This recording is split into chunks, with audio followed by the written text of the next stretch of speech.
জয় গুরু সমস্ত দাদা মামানଙ୍କୁ ମୋର ଆନ୍ତରିକ ରାନନ୍ଦିତ ଜୟ ଗୁରୁ সকল ଗୁରୁଜନ ଓ ଅନ୍ୟ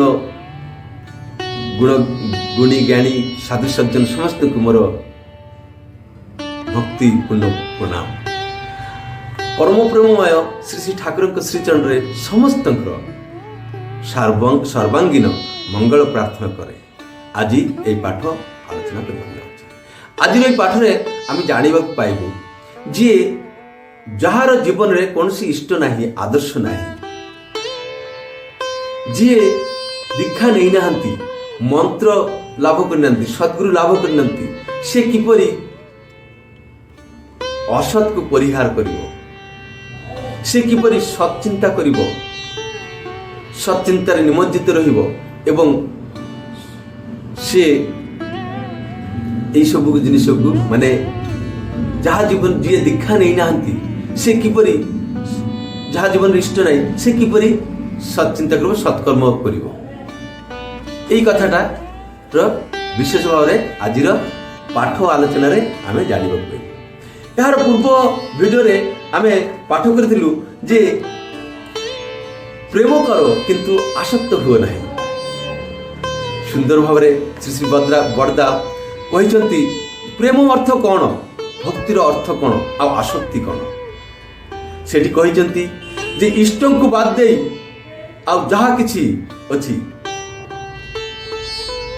ସେଇ ତା ପ୍ରତି ଯଦି ଆମେ ଆମର ଟାଣ ଅଧିକ ହବ ଇଷ୍ଟଙ୍କୁ ବାଦ ଦେଇକି ହେଲେ ଆମେ ସେଠି ଆସକ୍ତ ହେଇଗଲୁ।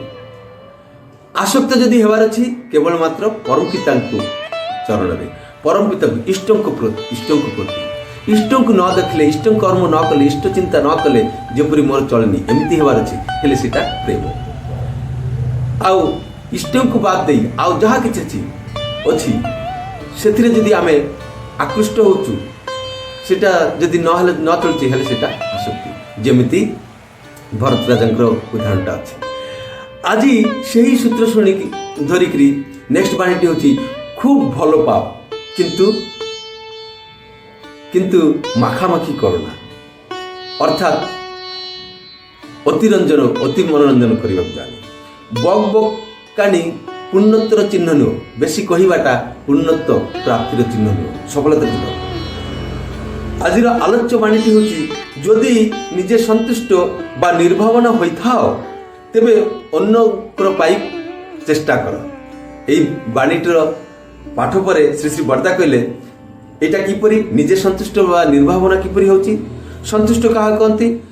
ରସଗୋଲା ଖାଇଲି, ଭଲ ଲାଗିଲା, ରସଗୋଲା ଖାଇ ସ୍ୱାଦଟା ଜଣାଗଲା, ତେଣୁ ମୁଁ ଅନ୍ୟକୁ କହିଲି ରସଗୋଲା ଖାଅ, ଭଲ।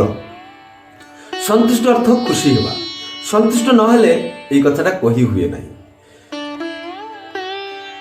ଗୋଟିଏ ବଜାରକୁ ଗଲି, ସେଠି ଗଲା ପରେ ଯାହା ଜାଣିଲି, ଦେଖିଲି, ବୁଝିଲି ତାହା ହିଁ ମୁଁ କହିପାରିବି। ବସବନ୍ଧା କହୁଛନ୍ତି ଯେ ପରିବେଶକୁ ସନ୍ତୁଷ୍ଟ ନ କଲେ ସେ ପରିବେଶ ଆମର ଗଳା ଟିପି ଧରିବ। ଶ୍ରୀ ବରଦା ପ୍ରକୃତି ହିଁ ଟିପି ଧରିବ। ପ୍ରକୃତି ଦ୍ୱାରା ପୀଡ଼ିତ ହେଇ ସେ ଆଇସୋଲେଟେଡ୍ ହେଇଯିବ। ମଣିଷ କ୍ଷମା କରିପାରନ୍ତି କିନ୍ତୁ ପ୍ରକୃତି କ୍ଷମା କରନ୍ତି ନାହିଁ। ଯେଉଁ ପରିମାଣରେ ଦୁଃଖର କାରଣରେ ମନ ସଂଲଗ୍ନ ହୋଇ ଅଭିଭୂତ ହୁଏ ସେହି ପରିମାଣରେ ହୃଦୟରେ ଭୟ ଆସିବ ଓ ଦୁର୍ବଳତାଗ୍ରସ୍ତ ହୋଇପଡ଼ିବ। ଏହାର ଅର୍ଥ କ'ଣ? ଉଦାହରଣ ଦେଇକି କହିବାକୁ ଯାଇ ସ୍ୱପ୍ନା କହିଲା ମୋର ମା ଗୋଟେ ପେନ୍ ଦେଲେ, ସେହି ପେନ୍ଟି ହଜିଗଲା ବା ହଜି ଯାଇପାରେ। ଯଦି ହଜିଯାଏ ହେଲେ ମା ମାରିପାରନ୍ତି, ଏଇ ମା ମାରିପାରନ୍ତି, ସେଇ ଭୟଟା ଆସିଲା। ଶ୍ରୀ ବରଦା କହିଲା ଭୟ କାହିଁକି ଆସିଲା? ଯଦି ମା ମାରନ୍ତି। ସ୍ୱପ୍ନା କହୁଛି ସେତେବେଳେ ଭୟ ଆସୁଛି ଯେ କ'ଣ ହବ।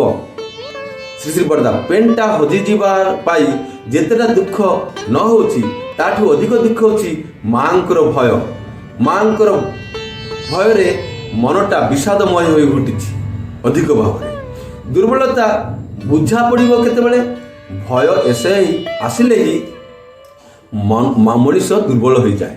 ଗୋଟିଏ ଘରେ ଦେଖାଯାଉଛି ଜଣେ ମରିଗଲେ, ସମସ୍ତେ ସମାନ ଭାବରେ ଅଭିଭୂତ ହୁଅନ୍ତି ନାହିଁ। ହୁଅନ୍ତି ନାହିଁ। ଯେଉଁ ପରିମାଣରେ ଯିଏ ଯେତିକି ଅଭିଭୂତ ହୁଅନ୍ତି ସେତିକି ଦୁଃଖ ଓ ଭୟ ପାଆନ୍ତି। ପୁଣି ଦେଖାଯାଏ ଜଣଙ୍କର ଗୋଡ଼ ଭାଙ୍ଗିଗଲା, ଡକ୍ଟର ପାଖରେ ନିଆଗଲା, ଔଷଧ ପତ୍ର ଦିଆଗଲା, ଗୋଡ଼ରେ ବ୍ୟାଣ୍ଡେଜ ମଧ୍ୟ କରିଦେଲେ, ବାନ୍ଧିଦେଲେ, ଅଭିଭୂତ ହେଲା ନାହିଁ। ଭୟ ଏବଂ ଦୁର୍ବଳତା ରହିଲା ନାହିଁ। ଅଭିଭୂତ ହେଲେ ଯାହା ଯାହା କରିବାର ଥିଲା ତାହା କରିବାରେ ବିଳମ୍ବ ହେଲା। ସବଳ ବ୍ୟକ୍ତି ଯେଉଁମାନେ ସେମାନେ କେବେ ମଧ୍ୟ ଦ୍ୱିଧାବୋଧ କରନ୍ତି ନାହିଁ। ଆଉ ଏହାର ଅର୍ଥ କ'ଣ? ସିଏ ଅଭିଭୂତ ହେଲା ନାହିଁ। ପରମପ୍ରଭୁ ଶ୍ରୀ ଠାକୁର କହୁଛନ୍ତି ଏହିସବୁ ଭୟ ଏବଂ ଦୁର୍ବଳତାରୁ ରକ୍ଷା ପାଇବାକୁ ହେଲେ କ'ଣ କରିବାକୁ ପଡ଼ିବ? ଯଦି ରକ୍ଷା ପାଇବାକୁ ଚାହ, ଭୟ ଏବଂ ଦୁର୍ବଳତା ବୋଲି କିଛି ରଖ ନାହିଁ, ସତ୍ଚିନ୍ତା ଏବଂ ସତ୍କର୍ମରେ ଡୁବି ରହ। ହେଲେ ଏଠି ଇନଡାଇରେକ୍ଟଲି ଶ୍ରୀ ଠାକୁର କହୁଛନ୍ତି ଯେ ଏଇ ଭୟ ଏବଂ ଦୁର୍ବଳତାରୁ ରକ୍ଷା ପାଇବାକୁ ହେଲେ ଆମକୁ କ'ଣ କରିବାକୁ ପଡ଼ିବ? ସତ୍କର୍ମ ଓ ସତ୍ଚିନ୍ତାରେ ବୁଡ଼ି ରହିବାକୁ ପଡ଼ିବ। ଏଇଟା କିପରି?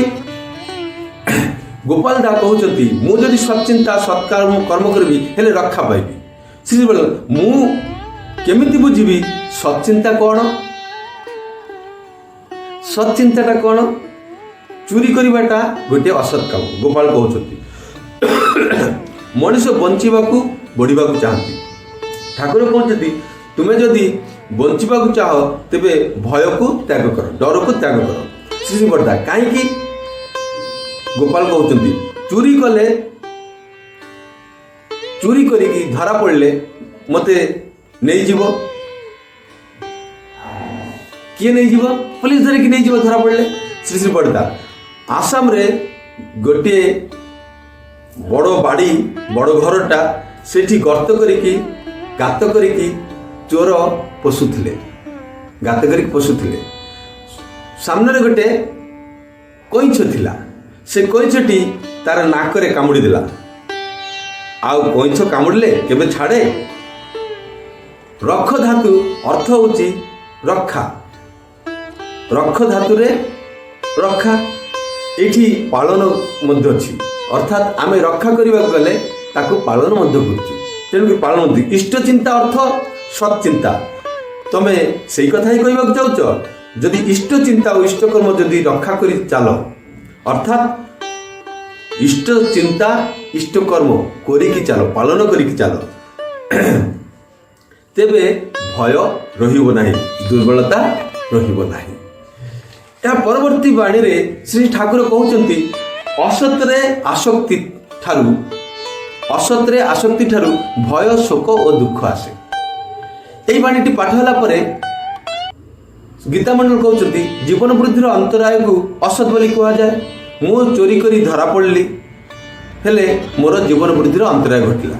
ଶ୍ରୀ ବର୍ଦ୍ଧା ସେଥିରୁ କିପରି ଭୟ, ଶୋକ, ଦୁଃଖ ଆସିଲା ବୁଝାଇକରି କୁହ।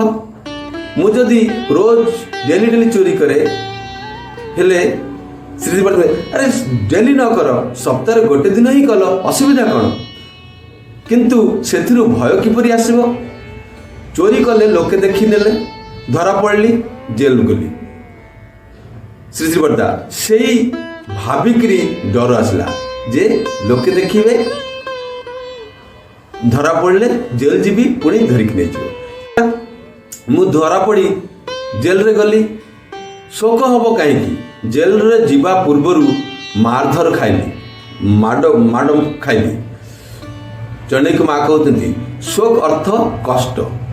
ଶ୍ରୀ ବର୍ଦ୍ଧା ଯେତେବେଳେ ଗୋଟିଏ ଭଲ ଜିନିଷ ହଜିଯାଏ, ସମ୍ମାନଟା ହଜିଯାଏ, ଭଲ ଭାବଟା ହରେଇ ବସେ, ସେତେବେଳେ କାନ୍ଦେ। ଦୁଃଖ ଅର୍ଥ ସେଇ ଯେଉଁ ହଜିଯାଇଛି ତା ପାଇଁ ଯେଉଁ ବଥା ଅନୁଭବ କରୁଛୁ, ମାଡ଼ ଖାଇଲୁ, ତା ପାଇଁ ଦୁଃଖ ଆସିଲା। ମୁଁ ଯଦି ଚୋରି କରେ, ଅର୍ଥାତ୍ ଅସତ୍ର ଆଡ଼କୁ ମୋର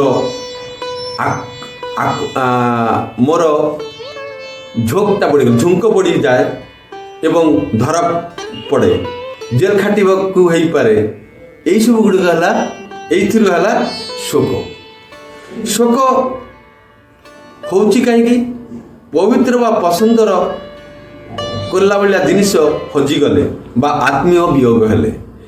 ଏଇଠି ଚୋରି କରିଲି ବୋଲି ମୋର ସଚେଷ୍ଟା ହରେଇ ବସିଲି, ଯେଉଁଟା ମୋ ପାଖରେ ପବିତ୍ର ଥିଲା, ଯେଉଁଟା ଥିଲେ ମୁଁ ମୋର ମାନବ ଜନ୍ମ ସଫଳ ହୋଇଥାନ୍ତା। ହେଲେ ଏଇଠି ଅସତ୍ କର୍ମ କଲେ ଆମର କ'ଣ ହୁଏ? ଯେଉଁ ପବିତ୍ର ଜିନିଷଟା ଆମ ଭିତରେ ଥାଏ ସେଇଟା ହଜିଯାଏ, ଯେଉଁଟା ରହିଲେ ଆମେ ଜୀବନରେ ସଫଳ ହେଇପାରିଥାନ୍ତୁ। ଏହି କଥାକୁ ଧରିକିରି ପୁଣି ଆଉ ଗୋଟେ ବାଣୀ ଶ୍ରୀ ଠାକୁର ଦେଇଛନ୍ତି।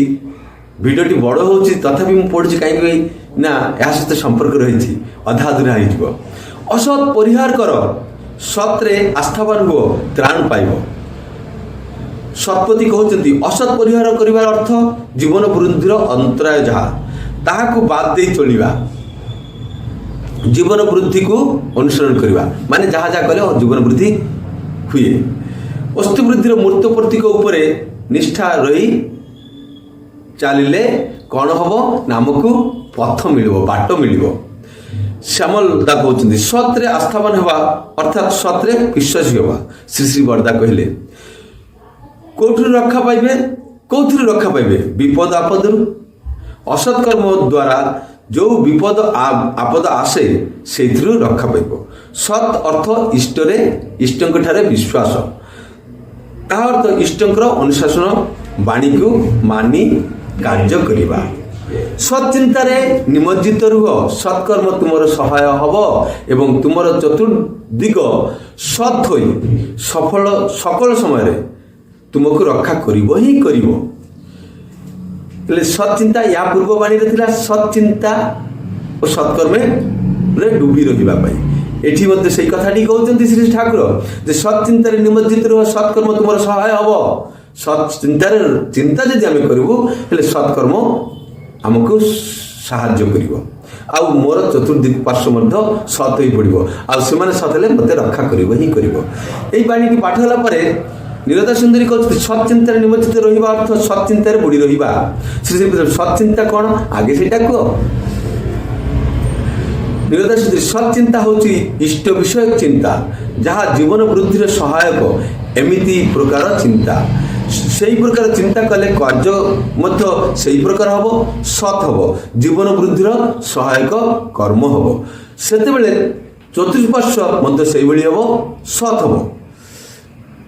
ମୋତେ ସବୁ ଆଡ଼ରୁ ରକ୍ଷା କରିବେ। ଶ୍ରୀ ଶ୍ରୀ ପିତୃ ଏଥର ଦେବଳାକୁ ପଚାରିଲେ ଯେ ତମେ କିଛି ଉଦାହରଣ ଦେଇକି କୁହ। ଦେବଳା ଚୁପଚାପ ରହିବାରୁ ଶ୍ରୀ ଶ୍ରୀ ପିତୃଦେବ କହୁଛନ୍ତି ନିଜେ କ'ଣ କହୁଛନ୍ତି ନା ସମସ୍ତଙ୍କର ମଙ୍ଗଳ ହେବ କିପରି ଭାବରେ ସେଇଟା ଆଗରେ କୁହ।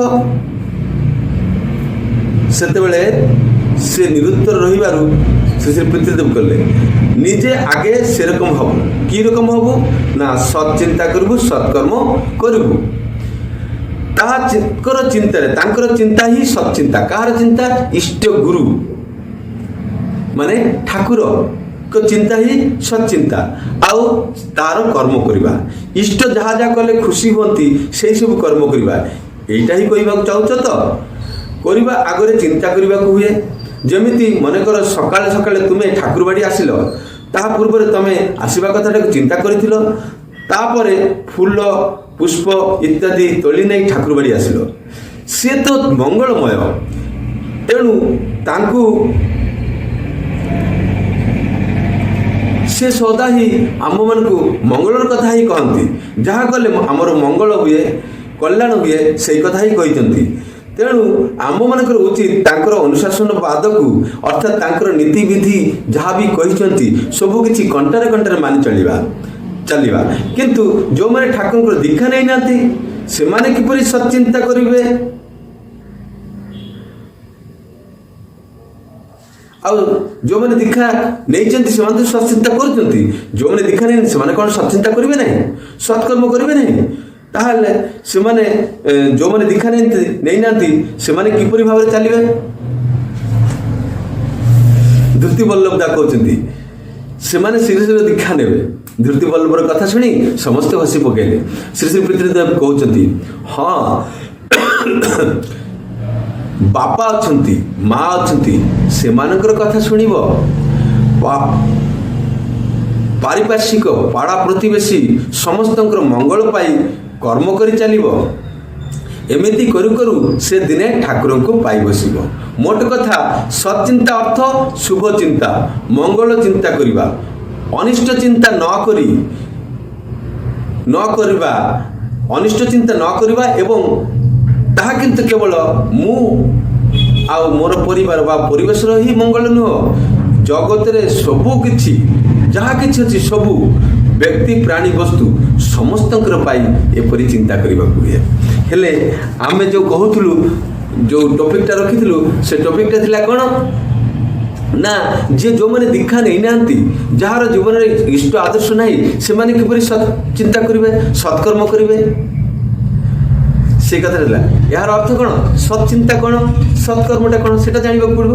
ସେ ସତ୍କର୍ମଟା କ'ଣ, ଯେ ସତ୍କର୍ମ ହେଉଛି ସତ୍ଚିନ୍ତା ଏବଂ ସତ୍କର୍ମ ହେଉଛି ଯେ ସମସ୍ତଙ୍କର ବାପା ଅଛନ୍ତି, ମା ଅଛନ୍ତି, ପାରିପାର୍ଶ୍ୱିକ ଅଛନ୍ତି, କେବଳ ସେମାନଙ୍କର ନୁହଁ, ଯାହା କିଛି ଅଛି ବ୍ୟକ୍ତି ବସ୍ତୁ ଓ ପ୍ରାଣୀ ଯାହା କିଛି ସମସ୍ତଙ୍କର କିପରି ମଙ୍ଗଳ ହେବ ସେଇଭଳି ଚିନ୍ତା କରିବା, ଯାହା କଲେ ସେମାନଙ୍କର ଭଲ ହୁଏ, ସେଇଭଳି ଚିନ୍ତା କରିବା ଏବଂ ସେଇଭଳି କର୍ମ କଲେ। ଏମିତି ଭାବରେ କର୍ମ କରି ଚାଲିଲେ ଦିନେ ନା ଦିନେ ସେ ଠାକୁର, ଇଷ୍ଟ, ଗୁରୁ, ପୁରୁଷୋତ୍ତମ, ଭଗବାନ ଯାହା କୁହନ୍ତୁ ତାଙ୍କୁ ସେ ପାଇଯିବ। ଏଇଟା ହେଉଛି ଆଜିର ଆଲୋଚନାର ସାର କଥା। ହେଲେ ଆମେ ଇଷ୍ଟଙ୍କୁ ଧରି ଚାଲିଲେ ଆମେ ବାଟ ପାଇବୁ, ଅସତ୍କୁ ପରିହାର କରିବୁ, ଭୟ, ଶୋକ, ଦୁର୍ବଳତା ସବୁ କିଛିରୁ ଆମେ ନିଜକୁ ରକ୍ଷା କରିପାରିବୁ।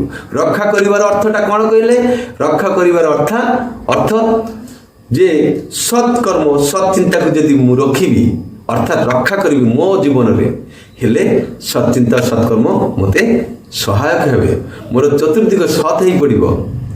ଯେମିତି ଚୁମ୍ବକ ଥିଲେ ତା ଚାରିପାର୍ଶ୍ୱରେ ଥିବା ଲୁହା ଗୁଡ଼ିକ ସେମାନେ ମଧ୍ୟ ଚୁମ୍ବକତ୍ୱ ପ୍ରାପ୍ତ କରନ୍ତି, ଠିକ୍ ସେଇଭଳି ମୁଁ ଯଦି ସତ୍କର୍ମ, ସତ୍ଚିନ୍ତାରେ ନିମଜ୍ଜିତ ରହିବି, ମୋର ଚତୁଃପାର୍ଶ୍ୱ ସତ୍ ହେଇ ମୋତେ ସାହାଯ୍ୟ କରି ଆଗେଇ ନେଇଯିବ।